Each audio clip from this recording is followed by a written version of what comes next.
Ce recueil est une contribution de la société civile au dialogue politique. Nous sommes présents, nous, société civile, au dialogue politique et nous devons apporter une contribution dénudée de toute connotation partisane. Vous savez, dans le dialogue politique, on a des catégories d'acteurs avec des intérêts parfois divergents. On a la majorité, on a l'opposition, mais chaque catégorie d'acteurs vient avec une volonté de préservation de ses intérêts partisans. Nous avons estimé que nous, en tant qu'acteurs de la société civile, nous devons pouvoir faire des propositions équidistantes, des propositions qui ne mettent en avant que l'intérêt des électeurs, l'intérêt de la société.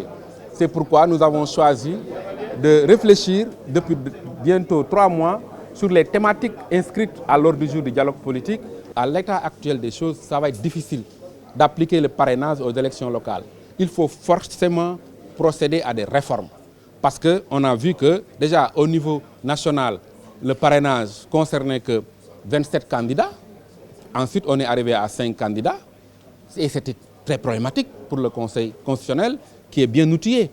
Alors, l'appliquer aux élections locales, où on peut se trouver avec des listes de presque 50 listes, de plus de 2000 listes. On a vu que les élections locales passées, on était avec 2000 listes.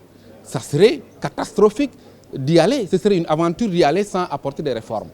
Donc, on a dit, à défaut de mettre les moyens qu'il faut, que ce soit les moyens humains, les moyens techniques et technologiques, il faut soit abandonner le parrainage aux élections locales ou en tout cas y mettre les moyens nécessaires en termes d'une plateforme digitale qui permet de gérer le dépôt des candidatures sans qu'il y ait bousculade, de revoir également les champs à vérifier de sorte que, eh bien, pour un simple S qui manque sur un nom ou pas, qu'on élimine un candidat. Donc, c'est ces réformes-là que nous avons pensé apporter sur le parrainage. Et ensuite mettre en place une commission en dehors du Conseil constitutionnel, même pour la présidentielle, qui se charge de façon permanente à suivre le processus de parrainage. De sorte que, même demain pour la présidentielle, que le Conseil constitutionnel ne soit pas à la fois juge et partie.